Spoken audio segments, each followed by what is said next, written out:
Estamos en Teams, pero también estamos en Facebook Live. Entonces, pues una introducción muy corta, Tatiana, te doy la palabra, te agradecemos mucho, al Consejo igual, porque acompañan esta iniciativa de Stop Colombia, y pues el auditorio es tuyo. Muchísimas gracias y esperamos que tengamos una muy buena presentación el día de hoy. Hola a todos, muy buenas tardes. Muchas gracias, Juan Camilo, por tu presentación. Pues es un honor para mí poderlos acompañar en esta sesión de hoy. Espero que me estén escuchando bien. No sé si me pueden confirmar, por favor. Sí, señora. Listo, entonces voy a compartir pantalla. La idea de esta presentación un poco es hacer como la introducción hacia la edificación sostenible, y voy a hacer como un barrido por todos estos como grandes motores que tenemos para llegar como a estos objetivos de edificación sostenible. ¿Ya están viendo mi pantalla? Sí, señora. Listo, vale, perfecto. Entonces, si tienen preguntas, si quieren, dejamos un espacio al final para que las podamos socializar. Bueno, entonces aquí pues también están mis datos. Como mencionaba Juan Camilo, yo soy especialista técnico líder en el Consejo Colombiano de Construcción Sostenible, y puntualmente del Consejo pues trabajo los temas de eficiencia energética, de salud y bienestar, de sistemas de certificación, y pues por eso pues también voy a hablarles un poquito sobre esta introducción a la edificación sostenible.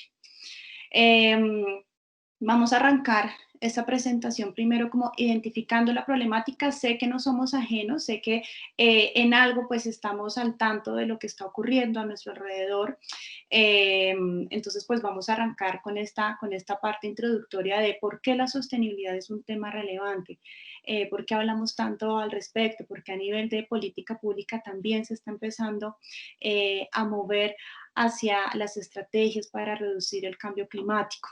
Estamos incluso ya finalizando el 2020, el año en el que todos los modelos predecían que se debía generar una inflexión en las emisiones de dióxido de carbono a nivel mundial, porque vamos a llegar a un punto de no reversa.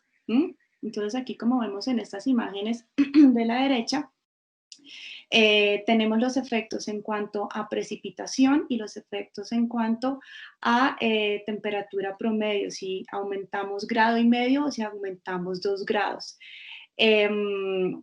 Y por eso pues ahora se está hablando de que ya no podemos estar preocupados por 2 grados o 1,5 grados, ya con 1,2 grados ya empezamos a tener impactos ambientales muy graves. Ya los vamos a hablar un poquito más adelante. Además, estamos llegando a los umbrales planetarios. ¿Qué son estos umbrales planetarios?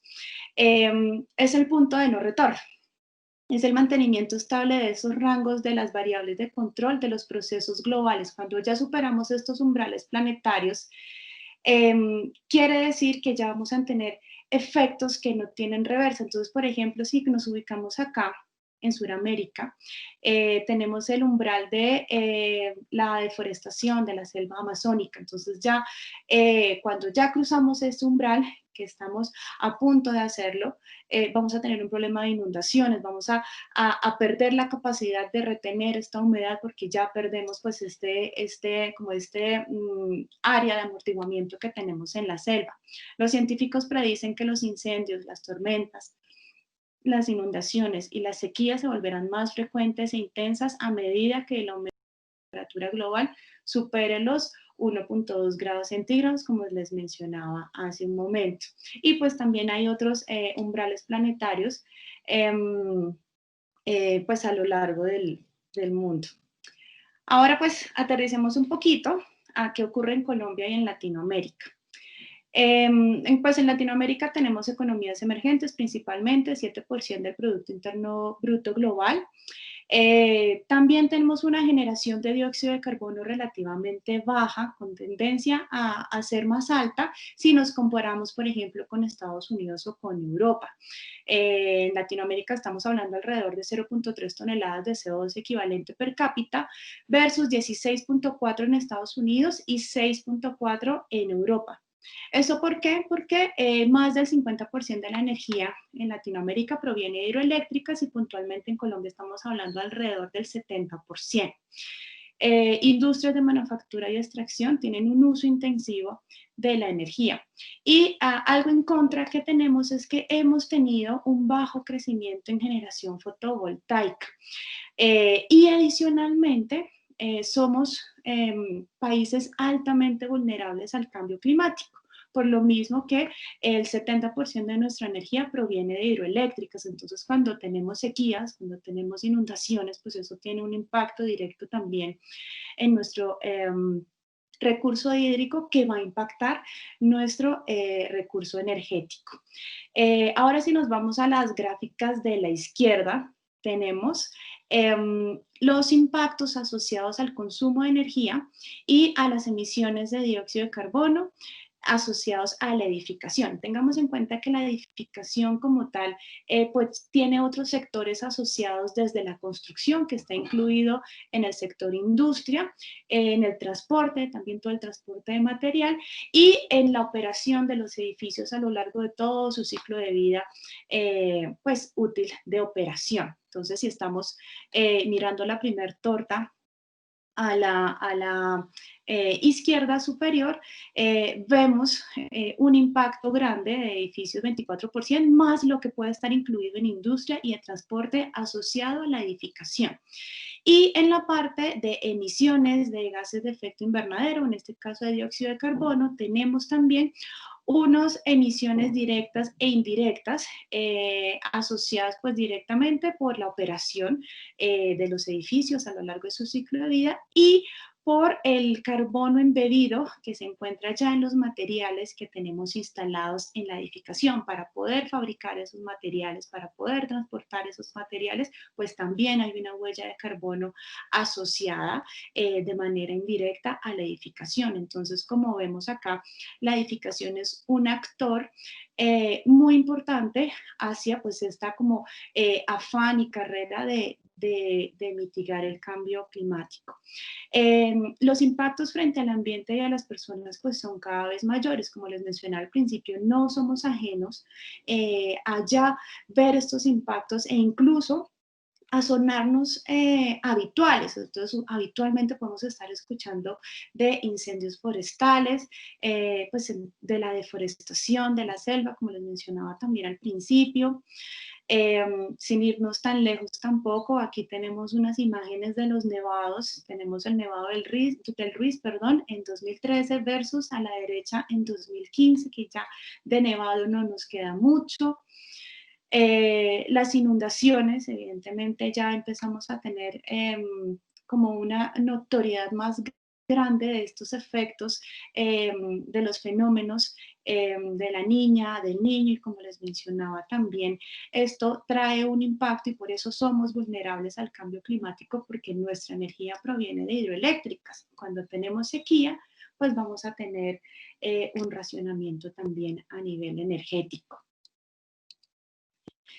Adicionalmente, tenemos un gran reto para las ciudades y esto es algo que también se viene viendo de unos años para acá y es el crecimiento que vamos a tener en estas ciudades. En América Latina, un 81% de la población vive en las ciudades, la gente está migrando. Quizás ahora con la pandemia algunos regresaron, pero digamos que la tendencia es a tener megaciudades.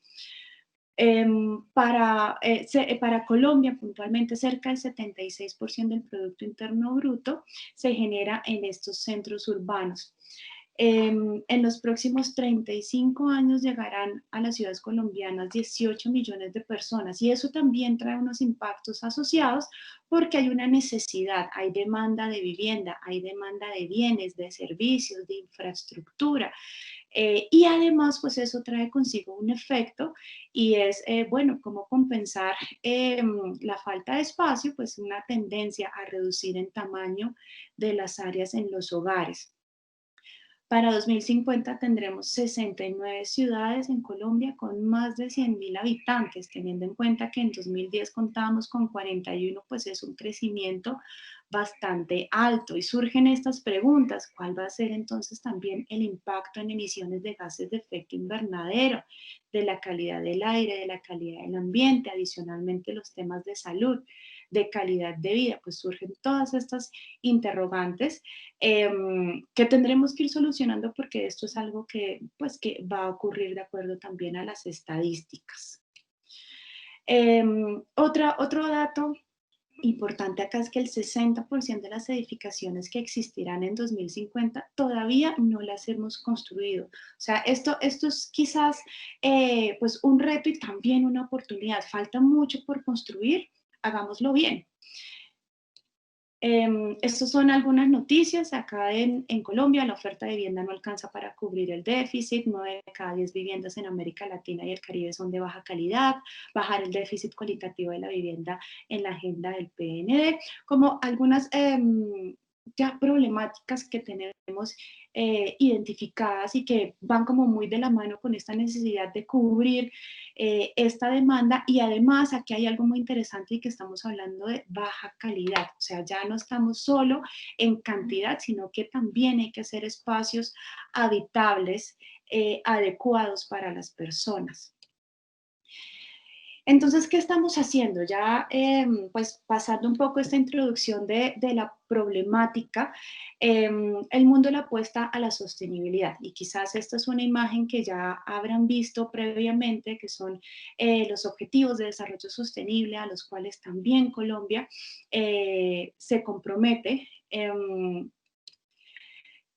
Colombia también le apuesta a la sostenibilidad. Tenemos unas metas, incluso recientemente, esta semana estamos viendo que estamos elevando estas metas para el 2030, de tener el 70% de nuestras fuentes como energías renovables. O sea, estamos cambiando las hidroeléctricas, por ejemplo, que era el 70%, para tener energía de fuentes no convencionales, para lograr la meta del 2050, llegar a ser un país carbono neutral. Ese es nuestro compromiso. Y además, como sector, como les mostraba en las diapositivas anteriores, pues tenemos también una gran responsabilidad. ¿Cómo contribuye la industria de la construcción? Las anteriores gráficas era también, pues aquí estamos hablando ya puntualmente de generación de CO2 en Colombia. Y si vemos la parte gris, que son las viviendas, los hogares, vemos la industria, vemos transporte, que son sectores a los que podemos estar asociando la edificación, pues como les decía antes, el impacto es bastante alto. Y de ahí, pues como les decía, nuestra gran responsabilidad también para poder alcanzar estas metas como país. Tenemos emisiones de más del 30% del CO2 del país, el sector de la construcción, un consumo anual de 100 millones de toneladas de materiales, de las cuales 7.4 se llegan a convertir en escombro, un consumo del 60% de los recursos no renovables del país y una generación de 20 millones de toneladas de residuos sólidos. Ahora,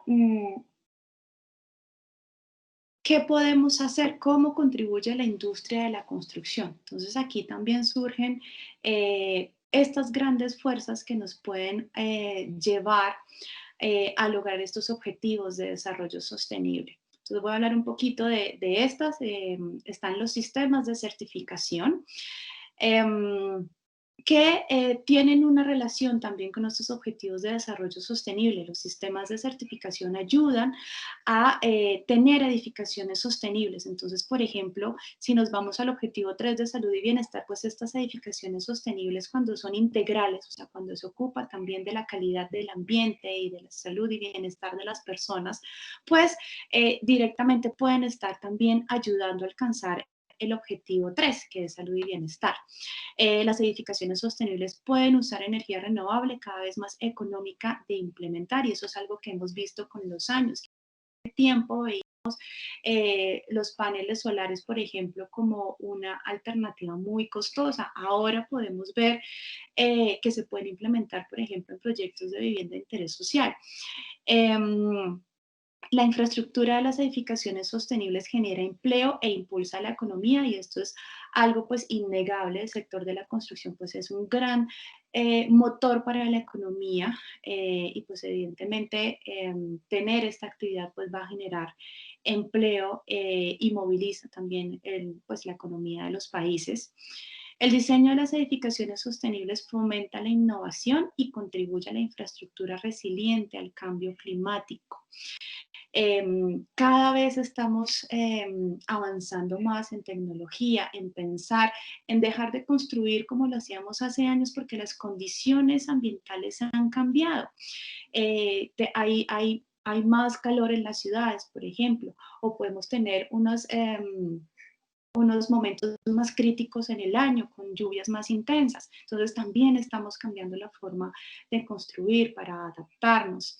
Las edificaciones sostenibles son el motor de ciudades y comunidades eficientes, y esto es algo también muy interesante de ver. Incluso en Colombia ya no solo estamos hablando de edificios sostenibles, estamos hablando de vecindarios y de ciudades llegando pues a este objetivo de sostenibilidad. Las edificaciones sostenibles usan principios circulares donde los recursos son aprovechados. Em, También buscamos la circularidad en el tema de materiales, de residuos, también en el tema de agua. Las edificaciones sostenibles producen menores cantidades de emisiones, ayudando a combatir el cambio climático, y pues esto es algo innegable de una construcción y de una edificación sostenible, y es la eficiencia en recursos, que conlleva también a la disminución de gases de efecto invernadero. Las edificaciones sostenibles pueden mejorar la biodiversidad, ahorran agua y ayudan a proteger los bosques. Y a través de la construcción sostenible creamos alianzas globales aún más fuertes. Todos en últimas estamos ya trabajando hacia este objetivo en común, pues como sector y como país. Entonces, como les mencionaba, Colombia pues no ha sido ajeno a esto, y le apuesta también por estos objetivos, y a nivel de política pública pues se ha tenido un gran avance desde el Plan Nacional de Desarrollo 2018-2022, con la inclusión de estrategias e instrumentos económicos con un enfoque en economía circular, promover el conocimiento en desastres y cambio climático, reducir los gases de efecto invernadero, acciones en todos los departamentos del país para adaptarse al cambio climático, con estrategias como acciones para reconversión del agro, de transporte, de energía, de la industria y de la vivienda, medidas para cumplir el Acuerdo de París 2030, implementar Estrategia Nacional de Economía Circular con el reciclaje de residuos, reuso de agua y eficiencia energética, y fortalecer las autoridades ambientales regionales. Entonces, tenemos principales, pues estas son las principales estrategias y documentos. No voy a profundizar porque se nos va el espacio.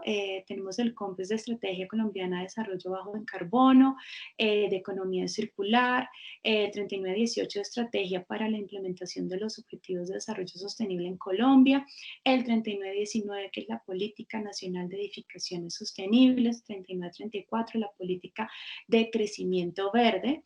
Y otra gran pues avances en el tema pues normativo, desde la resolución 549 de 2015, que actualmente también está pues en revisión, la resolución 472, y para Bogotá puntualmente la ley 1931 y la resolución 1874. Y otro tema pues que también se convierte en un motor es el tema de incentivos. Tenemos actualmente la resolución 196 de 2020 y la ley 1715 del 2014 para fuentes no convencionales de energía. Entonces esto también nos ayuda a tomar mejores decisiones si queremos evaluar, por ejemplo, estrategias con un periodo de retorno mejor. Pues los incentivos también nos van a ayudar a poder encontrar esa solución ambientalmente sostenible y económicamente sostenible también. Otra gran fuerza pues son la banca, el tema financiero, las finanzas climáticas. En 2019, el récord mundial para financiamiento en sostenibilidad, se emitieron 465 billones de dólares, 271 billones en bonos verdes. Colombia fue el séptimo lugar en emisiones de bonos verdes en América Latina. Y pues también tiene la mayor proporción dirigida hacia edificios e industria. Para 2021 se espera un alto crecimiento en estas emisiones de bonos verdes. Entonces, esto también pues es una gran motivación hacia la edificación sostenible, quizás poder invertir en estos temas que hace años de pronto creíamos que ser sostenibles costaba más. Realmente esto nos lleva a concluir que no necesariamente hay que hacerlo de manera inteligente y aprovechar todas estas herramientas y beneficios para alcanzar pues la sostenibilidad en todos los sentidos. Puntualmente, bueno, aquí hay algunos ejemplos de la vivienda, Bancolombia, Sura, Bancoldex, y actualmente también hay varias entidades que están trabajando hacia estas líneas pues de créditos verdes. Y otra parte muy interesante son los cambios en los patrones de compra. Entonces ya hemos cubierto, sí, muy rápidamente los temas de política pública, de incentivos, de apoyo de la banca, y resulta que también el usuario es un actor muy importante porque el usuario está cambiando esos patrones de compra. Para poner un ejemplo, el que tenemos aquí en la diapositiva es el tema de las bolsas de plástico. Y esto pues es un tema puntualmente para Colombia, fue un tema muy interesante porque no era que se hubiese recaudado mucho dinero con el impuesto de las bolsas de plástico, sino que el efecto que se generó fue tan grande que redujo el consumo de bolsas de plástico. No sé cuántos de ustedes tendrán una bolsa de tela en su morral o bolso cada vez que salen. Eso es algo que también está ocurriendo y es esta tendencia por la preferencia de opciones sostenibles. A nivel mundial, pues hubo también toda esta tendencia de prohibición total o parcial de bolsas de plástico y de espumas de poliestireno. Y pues en Colombia actualmente estamos en proceso con el tema de las espumas de poliestireno, por ejemplo. Esto es un estudio, el resultado, perdón, de un estudio, una tesis de análisis del impacto de las herramientas de financiamiento sostenible en el sector de la vivienda y la construcción sostenible en Colombia, donde se le preguntaron a las personas qué tanto preferiría invertir en una vivienda que cuente con una certificación en construcción sostenible. Y el 60% de las personas respondió, lo prefiero totalmente. ¿Qué pasa si adicionalmente les preguntamos qué es sostenible y que además el banco le otorga una tasa de interés preferencial en el crédito hipotecario? La mayoría, el 73%, respondió que lo preferiría totalmente. Solo un 6% respondió que pues le era indiferente. Entonces aquí vemos que efectivamente, si ya de entrada tengo este cambio de tendencia en que yo prefiero que sea sostenible y si además lo voy a incentivar otorgándole una tasa de interés preferencial, por ejemplo, pues notablemente vemos que el mercado va a preferir la edificación sostenible, la vivienda sostenible, perdón. También, ¿por qué? Porque vemos unos beneficios asociados como usuario en esta edificación sostenible, aparte evidentemente de tener una reducción de estos costos operativos, porque pues si vamos a consumir menos agua, vamos a consumir menos energía, también vamos a pagar pues menos servicios públicos. También hay otra cantidad de beneficios quizás no tan como directamente o tangibles, que veamos una factura sobre pues estos beneficios, pero sí son beneficios asociados a la salud y bienestar de las personas que dependiendo del entorno se pueden cuantificar en productividad, por ejemplo. Entonces, sí, algunos ejemplos acá de acuerdo a este estudio del World GBC, cuando tenemos proyectos con acceso a vistas exteriores, como esta relación con este exterior quizás natural, tenemos una función mental y de memoria de un 10 a un 25% mejor. Por ejemplo, para temas de call center tenemos un procesamiento de llamadas del 6 al 12% más rápido y pues innegable el tema en hospitales. Que de esto también hay varios estudios, que la estadía en hospitales es un 8.5% más cortas. Cuando tenemos proyectos con acceso a luz natural, y fíjense que solo estoy hablando de un aspecto dentro de todo lo que puede ser la sostenibilidad de un edificio o de un espacio. Cuando tenemos acceso a luz natural, en colegios, por ejemplo, los estudiantes alcanzan de un 5 a un 14% resultados más altos en estos exámenes y aprenden de un 20 a un 26% más rápido. Los trabajadores son 18% más productivos. En proyectos comerciales hay un 15 a un 40% de incremento en ventas comerciales. Y cuando tenemos una mejora en los sistemas, podemos tener un aumento de la productividad en un 23% por tener mejor iluminación, un 11% por tener mejor ventilación y un 3% por tener controles de temperatura individuales. Entonces, estos son pues algunos ejemplos de estos beneficios percibidos por las personas. Y también hay estudios que me indican pues cuáles pueden ser estos efectos nocivos cuando no tenemos una buena calidad en los espacios. Entonces, cuando estamos hablando de altas concentraciones de CO2, o sea, de dióxido de carbono, ¿por qué? Porque tenemos mala ventilación, porque hay una cantidad de personas en un espacio cerrado donde no tenemos pues ningún tipo de renovación de aire, empiezan a subirse estas concentraciones de CO2. Entonces, por ejemplo, cuando llegamos a 950 partes por millón de CO2, se reduce el desempeño cognitivo en un 15%. Entonces, yo por lo menos me empiezo a sentir como que, como un poquito, como sofocándome, como que me estoy poniendo roja, como que se siente el aire pesado. Cuando ya estamos hablando de 1.400 partes por millón, se reduce el desempeño cognitivo en un 50%. Para ponerles un ejemplo, estamos leyendo un párrafo y no entendimos nada y lo volvemos a leer y lo volvemos a leer y lo volvemos a leer y no lo vamos a poder como asimilar. Y cuando ya tenemos 2.000 partes por millón se generan problemas médicos graves. Podemos perder el conocimiento y pues se generan estos desmayos por la falta de oxígeno y pues en este caso por altas concentraciones también de CO2. Entonces es necesario por salud también tener espacios sostenibles y en este caso puntual pues tener espacios ventilados. Otro dato importante y por qué hay que invertir en estos espacios saludables, porque digamos que no podemos desligar la sostenibilidad de la salud. Eso sería un error. En proyectos comerciales, la mayor cantidad de costos en un proyecto, en la operación de un proyecto, están asociados a los salarios de las personas.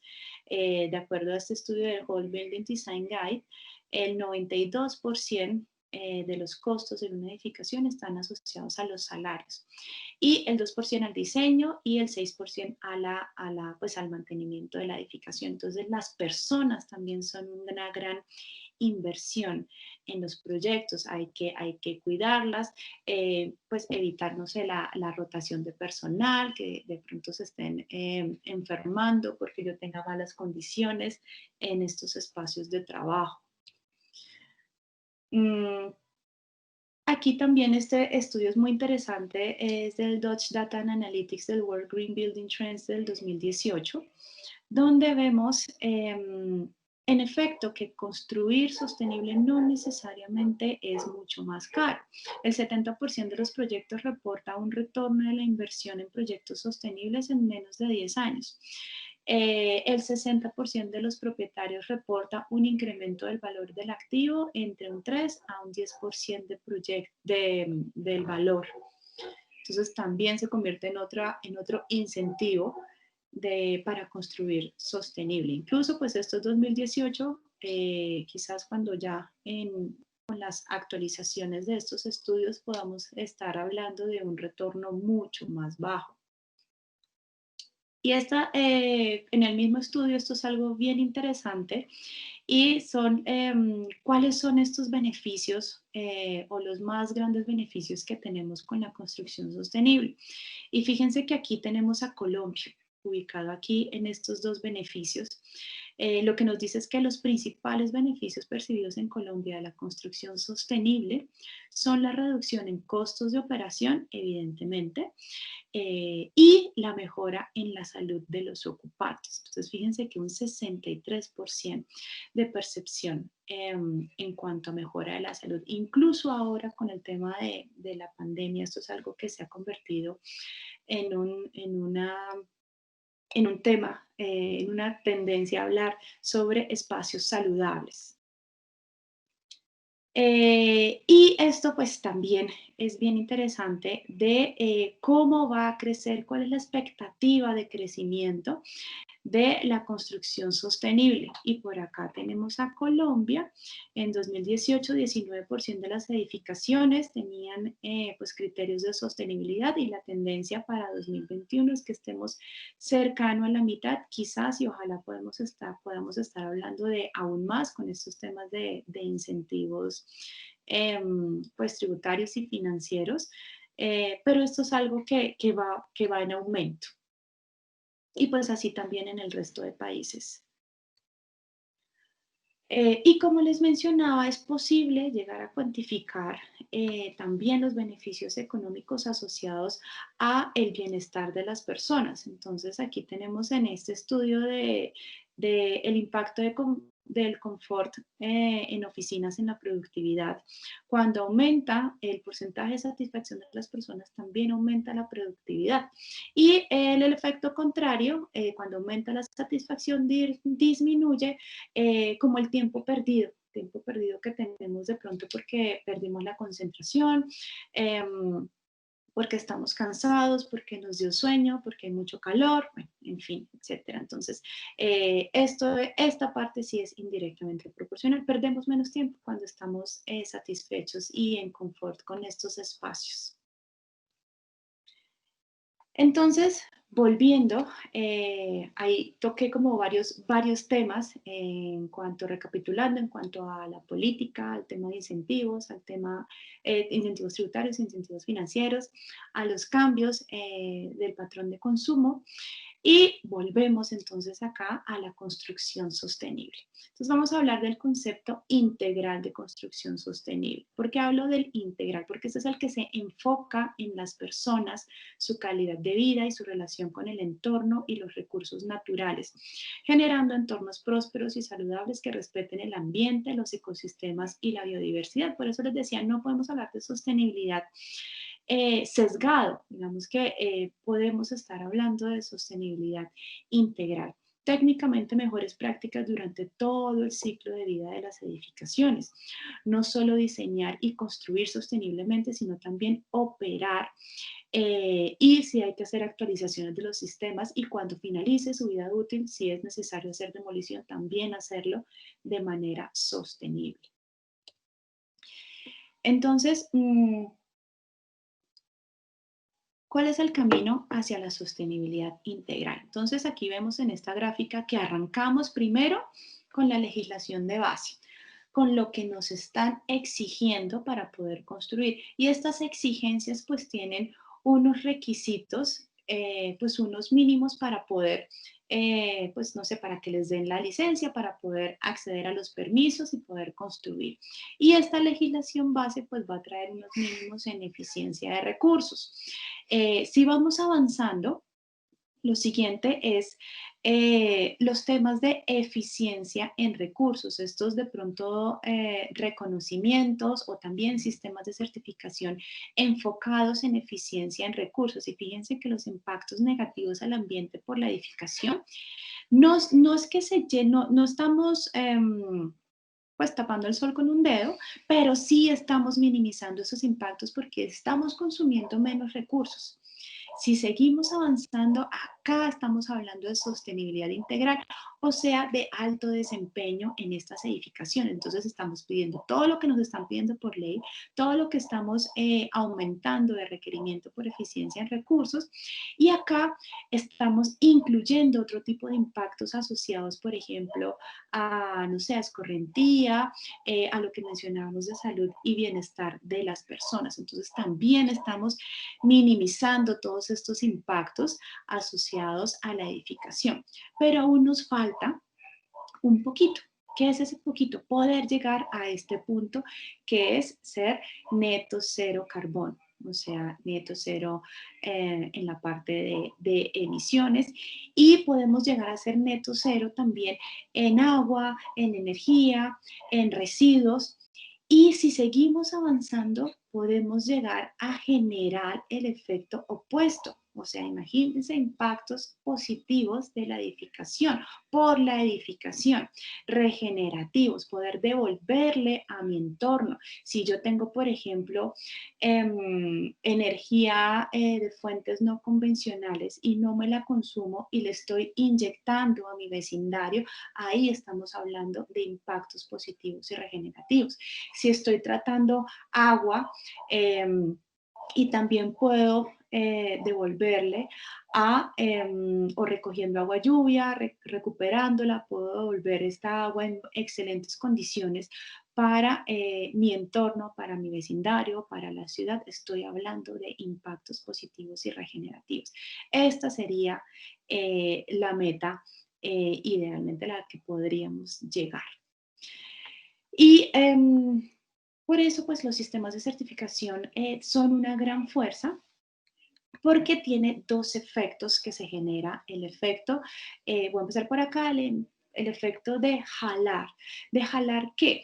Porque todos estos sistemas de certificación, al ser voluntarios, nadie te está obligando a hacer LEED o a hacer Casa Colombia o a alcanzar otra certificación, más que quizás por temas pues no sé, de conciencia, de voluntad, o de pronto de inversiones del extranjero, en fin. Por la razón que sea, igual siguen siendo certificados voluntarios.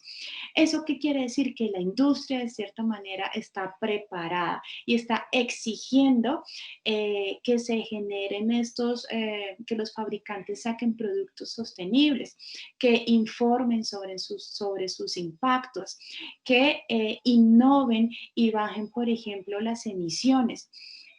Al empezar a pedirle esto a la industria. Yo como desarrollador quiero ser sostenible y necesito que mis materiales, por ejemplo, sean sostenibles. Entonces se genera ese efecto de jalar el sector, de jalar la industria. Y también genera el efecto de empuje. ¿Qué estoy empujando? Si la industria ya está preparada para a buscar estos sistemas de certificación, quiere decir que a nivel normativo yo también tengo que empezar a exigir, que ya lo que yo estoy pidiendo hace años, pues resulta que ya las edificaciones lo venían haciendo, entonces yo puedo empezar a subir este umbral y a exigir un poquito más de ahorros, por ejemplo. Entonces se genera ese efecto empuje también en los requerimientos mínimos legales, cuando cada vez más edificios están buscando estas certificaciones.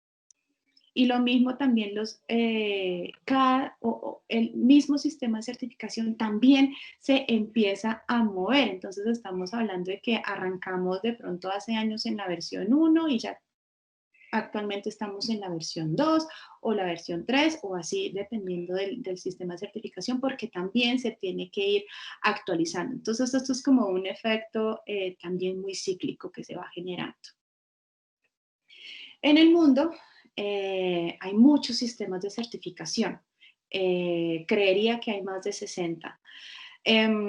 Aquí, pues, este es un listado del World GBC, de los sistemas de certificación que son gestionados por miembros del World GBC, por eso por acá vemos Casa Colombia, porque es gestionado por el Consejo y pues nosotros somos miembros del World GBC. Aquí está, por ejemplo, HQE, está EDGE, está LEED, está WELL, etc. Todos estos sistemas de certificación pues son reconocidos y evaluados por una tercera parte. En Colombia, puntualmente, se ha venido trabajando fuertemente en el tema LEED, que quizás fue el primero que que se empezó a trabajar. Hay 426 proyectos registrados con corte a septiembre de 2020.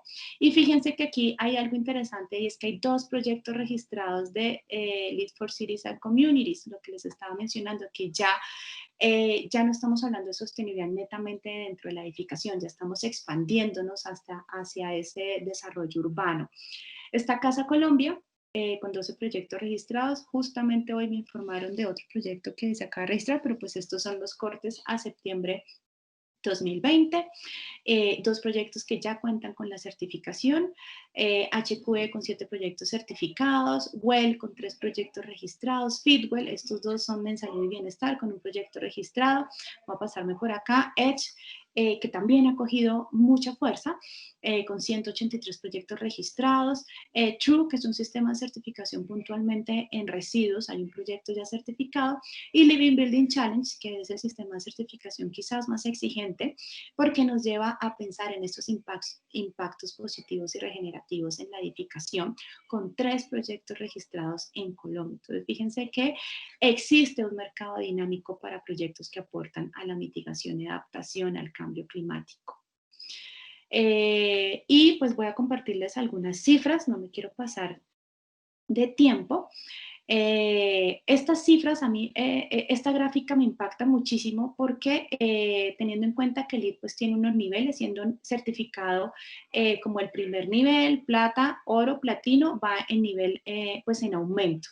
Fíjense que la mayor cantidad de proyectos certificados están en los niveles más altos, o sea, oro y platino suman el doble de las certificaciones. Suman la mitad de los proyectos certificados, lo cual quiere decir que además de que es un sistema voluntario, los proyectos están yendo por lo más alto. ¿Qué tipo de proyectos buscan la certificación LEED? Pues evidentemente oficinas fue donde arrancó muy fuerte y es la mayor cantidad de proyectos certificados, seguidos de proyectos comerciales. En Colombia, centros comerciales o grandes superficies, pues han tomado también LEED como una buena herramienta para mostrar sus buenas prácticas en sostenibilidad, pero hay otros sectores que no se quedan atrás. Tenemos educación, tenemos salud, tenemos industrial, data center, y aquí hay algo también pues muy dinámico y es que, por ejemplo, en educativo ha aumentado. Si vieron por acá, estamos alrededor del 2% en educativo. Ya proyectos actualmente en busca de la certificación son el 10% de los proyectos. Entonces, los demás sectores también se están animando a buscar una certificación. Miren, salud también está en crecimiento con un 5%. Residencial lo teníamos quizás hace años un poco en el olvido en cuanto a este tipo de certificación y ya actualmente estamos hablando de un 5% de proyectos que buscan la certificación y así diferentes tipologías. En Latinoamérica, Colombia ocupa el 4.º lugar del país con más proyectos registrados. Pues en este tipo de certificación lo lidera Brasil, seguido México, Chile y luego nosotros. Y otro dato súper interesante que nos arroja Casa Colombia es que tenemos también proyectos de vivienda de interés social o prioritario que ocupan el 67% de la cantidad de unidades de vivienda que están buscando esta certificación. Entonces, igual, esto también es un dato bien interesante, como les decía, que se rompe la barrera del costo de edificación sostenible y saludable también para vivienda de interés social. Certificación WELL, como les mencionaba, esta certificación es en salud y bienestar. Digamos que en Latinoamérica pues somos el tercer país. Tenemos pocos proyectos, sí, tenemos 3, pero fíjense que pues la dinámica ha ido un poquito más lento y además pues este sistema es mucho más nuevo que por ejemplo LEED. Entonces lo lidera México con 41 proyectos, seguido de Brasil y luego Colombia con Argentina con 3 proyectos. Y ya, eso es todo lo que les quería contar un poquito en esta pequeña intervención.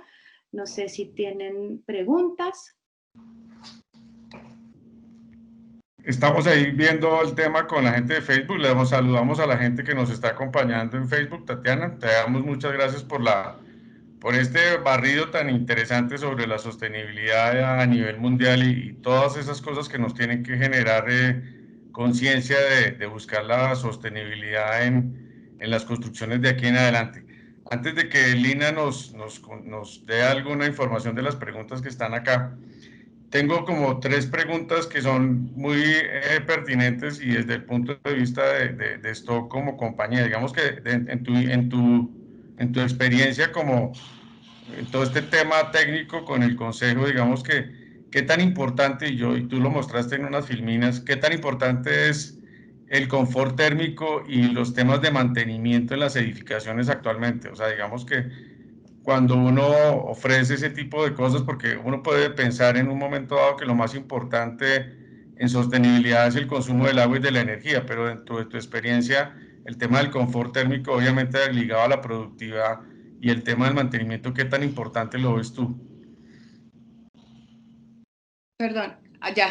Sí, efectivamente, el tema del confort térmico es uno de estos pues aspectos cruciales en cuanto al bienestar de las personas. Cuando hay mucho calor, pues no sé, me da sueño, entonces efectivamente está asociado a los temas de productividad y es crucial. Por eso les mencionaba que cuando hablamos de sostenibilidad quizás nos quedamos un poco cortos porque nos referimos quizás a eficiencia de recursos cuando las personas también son una inversión ¿cómo se dice? Un activo muy importante en los proyectos. Y además, cuando dejamos de lado el confort térmico y nos quedamos únicamente con la eficiencia, por ejemplo, en consumo energético, ¿qué ocurre en la operación? Pues la persona, si es, por ejemplo, un residente en su casa que tiene mucho frío, pues va a poner su propia calefacción, una calefacción que no sabemos con qué eficiencia es, con qué tipo de seguridad es, con qué sistema es. Entonces, en últimas, la sostenibilidad se ve comprometida cuando sacrificamos confort en la operación porque pues cada quien va a buscar la manera de estar pues cómodo y satisfecho en su espacio, entonces no se puede dejar de lado, es súper importante siempre amarrar eficiencia energética. Cuando yo hablo de eficiencia energética siempre me refiero a consumir menos, entregando buena calidad. Y con calidad, en este caso, pues me refiero a confort térmico también, claro que sí. Ok, tenemos aquí me llegó una pregunta también de Facebook. Digamos que nos mostraste todas las certificaciones, digamos que están ahorita disponibles y que están tomando como opciones los constructores. Digamos que qué tan comparables son y si efectivamente, digamos que bajo una certificación un edificio podría dejar de ser sostenible bajo otra certificación. Mira, realmente cada una de las certificaciones son buenas siempre y cuando se implementen bien, se apliquen bien y se tenga claridad de su alcance. No creo que sean tan fácil de comparar, digamos que en la diapositiva que les mostré, les alcancé a mencionar, por ejemplo, True está enfocado pues muy puntualmente en economía circular, en tema de residuos. Well y Fitwell están enfocados en temas de salud y bienestar de las personas. Edge trabaja mucho el tema de eficiencia de recursos y energía embebida. LEED pues está enfocado en sostenibilidad integral y así, entonces pues no necesariamente un sistema pues es mejor o peor que otro, sino que hay que entenderlo, tener claro su alcance y cuál es el objetivo para el proyecto. Y de acuerdo a eso, seleccionar el sistema de certificación que le cumpla con esos objetivos. Ok, muchas gracias, Tatiana. Lina, ¿tenemos alguna pregunta adicional? No, señor, por ahora estamos sin preguntas adicionales. Aunque hay una pregunta de Eduardo. Parece Eduardo quiere intervenir. Si quieres abrir el micrófono. Adelante. Sí, hola. Hola. Hola. Bueno, tengo, pues de la exposición me quedan cosas muy claras, pero me queda una duda. Entonces, ¿en qué momento entraría el asunto de la política pública para que el tema de las construcción, pues el tema de la construcción sostenible pueda llegar? ¿En cuánto tiempo puede llegar eso a cero? ¿Me repites la última parte? ¿En cuánto tiempo puede llegar a qué? Desde la política pública, ¿Qué dice desde la política pública o qué propuesta se haría de política pública para que el tema de la construcción sostenible llegue a carbono cero? Ok. Pues mira, desde la política pública se han hecho pues grandes avances estoy remontándome desde la resolución 549 cuando empezamos a pedir y a exigirle a estos proyectos, hay que reducir agua, hay que reducir energía. Ese fue como el primer, digo yo, como primer gran paso. Igual pues previamente habían habido también pues lineamientos para eficiencia, pero aquí fue como un poco más claro y actualmente esta resolución, como les comentaba, también está en actualización, entonces seguramente vamos a encontrarnos con una próxima versión donde este umbral empieza a elevarse. Y esto también es el efecto que les mencionaba de que el sector pues ha demostrado estar listo. Podemos llegar a unos niveles de muy alta eficiencia, pero hay que ir sobre piso firme. Entonces, quizás desde la política pública vamos un poquito, pues quizás de pronto un poquito más lento, no sabría decirte no sé, en qué año pues vamos a tener una legislación que nos exija hacer netos ceros a nivel de las edificaciones, pero sí te puedo decir que estamos pues en ese paso a paso. Y pues eso es como el gran panorama e incentivos que tenemos. Otro tema, con el tema de incentivos tributarios, por ejemplo, que también, aunque no es una exigencia tener una cantidad de medidas de eficiencia energética, pero si las implementas, pues vas a tener incentivos tributarios. Entonces, eso también va a llevar a la edificación a buscar esos incentivos, a aprovechar esas herramientas, porque además, pues trae solo beneficios. Entonces, eso también nos puede llevar a lograr, pues, tener edificaciones más cercanas a ser neto cero carbono.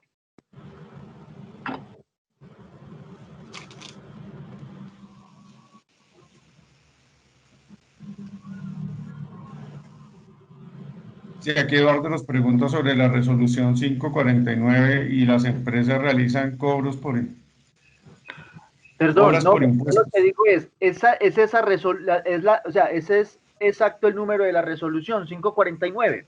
Sí, esa es la que puse de ejemplo, sí, la Bueno, 549. y el asunto de que las empresas realicen obras por impuestos. ¿Ahí a qué te refieres? ¿A los incentivos? Sí, ¿Que necesitas el número de la resolución? sí, exactamente. Vale, ya Porque te lo usted paso por nos el dice chat. de la resolución 549, donde hay un lineamiento pues, de política pública en el que hay algo del asunto, ¿cierto? Usted dice que eso está en este momento en revisión y que van a generar un documento nuevo desde la Nación. Pero lo que yo digo es, desde este punto de vista, entonces podría ser un avance en la construcción sostenible que las empresas realicen obras por impuestos. O sea, que no paguen el impuesto en efectivo, digámoslo así, en una consignación a los municipios, sino que digan, nosotros vamos a hacer un estadio, vamos a hacer un polideportivo, vamos a hacer una escuela. Yo no sé qué obra podrán decir las empresas, pero lo hacemos bajo estos criterios de construcción sostenible. Realmente, actualmente el tema de incentivos, lo que nos dice la resolución 196 del 2020, que es la última actualización, está más enfocado a beneficios tributarios por las medidas de eficiencia energética que se implementen en los proyectos. Entonces, no es necesariamente que una empresa pues ya no va a pagar impuestos, sino que va a poder acceder a ciertos beneficios de acuerdo a qué implemente que lleve efectivamente a una reducción energética. Y la ley 1715 del 2014 sí está pues enfocada en el uso de fuentes no convencionales de energía. Entonces, esos son los dos incentivos que tenemos actualmente a nivel de país. Hay otra pregunta, Tatiana. No sé si Eduardo ya quedó solucionado. Sí, totalmente. Muchas gracias. Bueno, hay otra pregunta, Tatiana, y una de las que tengo acá es, en el tema de restauración y de actualización de edificaciones anteriores. O sea, digamos que siempre está relacionada a la sostenibilidad. Digamos que lo digo en términos, digamos, del día a día, está para obras nuevas. ¿Qué tantas obras, digamos, de restauración o de actualización bajo la normativa está hoy en día en ejecución o se proyecta en adelante que haya una renovación de los edificios antiguos para volverse sostenibles?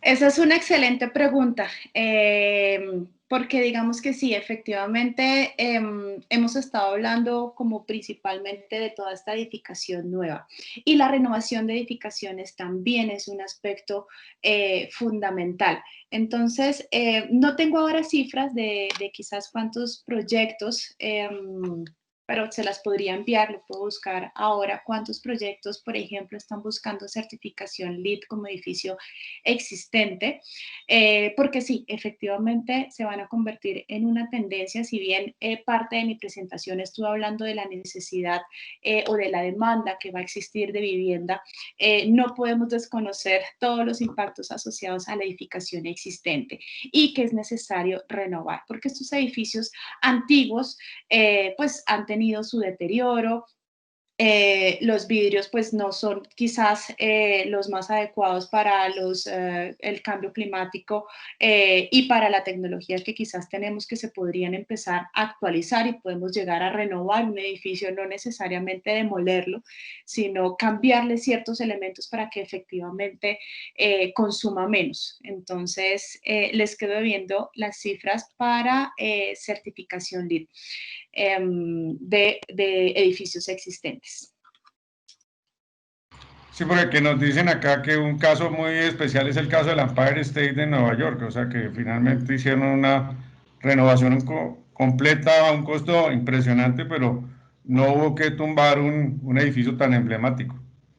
Efectivamente, digamos que eso también es ideal, poder aprovechar lo que podamos de la estructura de un edificio, incluso del espacio que ocupa un edificio y no tener que intervenir áreas, pues que de otra forma serían, no sé, naturales o agrícolas. Entonces, sí, evidentemente eso sería como el escenario preferible, renovar este tipo de edificaciones, no necesariamente porque estén protegidas por ser emblemáticas, sino porque podamos aprovechar elementos pues ya existentes, ya construidos y eso también reduce mucho más la huella de carbono de esta edificación nueva al evitar tener que consumir pues materiales nuevos para poder hacer este edificio desde cero.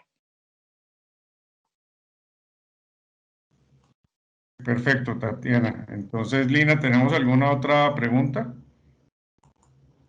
No, señor, por ahora no. Bueno, yo, Tatiana, en nombre de todo te damos un agradecimiento muy especial por habernos acompañado cerrando nuestro Esto Sostenible, nuestro mes de la sostenibilidad. Los momentos previos a la reunión, digamos que nos diste unas luces con respecto hacia dónde tenemos que apuntar y creo que es una de las, aparte de todo el conocimiento y todo el compartir de información, pues ha sido muy nutritivo, digamos que entender y saber que vamos en la dirección correcta y que el hecho de construir a conciencia o construir con conciencia, digamos que ese es un ejemplo de ser sostenibles en el tiempo y que las construcciones en las que participamos pues van a ser de la misma manera sostenibles. Entonces, pues te agradezco habernos destinado esta hora de tu tiempo. Estamos comprometidos, cuenta con esto de aquí en adelante también. Le agradezco a los participantes aquí por Teams y obviamente a toda la gente que está en Facebook. Sabemos que esto se va a replicar bastante porque realmente estos principios básicos de sostenibilidad son muy pertinentes y obviamente son indispensables para entender que simplemente que la sostenibilidad es integral. Entonces digamos que nos vamos a ir por unos lados, pero finalmente nuestro compromiso es con el medio ambiente y con los que vienen, porque ya se fueron algunos y otros vamos en camino, entonces finalmente el ejercicio es ese. Entonces, pues no siquiera dar una conclusión antes de terminar y pues de nuestra parte muchísimas gracias y esperamos contar con tu presencia en una nueva oportunidad, Tatiana. Claro que sí, Juan Camilo, muchísimas gracias a ti, a Estoy, a todos nuestros asistentes. Es un placer para mí pues poder compartir pues esta información. Sé que toqué muchos temas como muy generales, pero con muchísimo gusto desde el Consejo Colombiano de Construcción Sostenible. Los podemos acompañar, los podemos orientar y pues si quisieran profundizar en algún tema ya tienen mi contacto. Y pues sí, efectivamente, como dice Juan Camilo, estamos todos trabajando con un mismo objetivo. Y entonces, desde luego, pues que cuentan conmigo y con el Consejo para poder alcanzar estos objetivos. Bueno, no vamos a dejar en vano esa disponibilidad y seguramente para el año entrante estaremos en una nueva oportunidad invitándote a participar de nuestras actividades. Entonces, Tatiana, nuevamente muchas gracias a toda la comunidad, saludos a la gente de Facebook Live y estamos pendientes de la próxima capacitación antes de cerrar el año. Digamos que eso estamos en nuestro tema, en nuestra temática, digamos que seguramente lo estaremos avisando de aquí a mañana ya el otro tema que va muy de la mano de la sostenibilidad con algunas experiencias en Centroamérica. Entonces, muchísimas gracias a todos, una feliz tarde, síganse cuidando y nuevamente muchas gracias, Tatiana, feliz tarde para todos. Feliz tarde para todos también, gracias.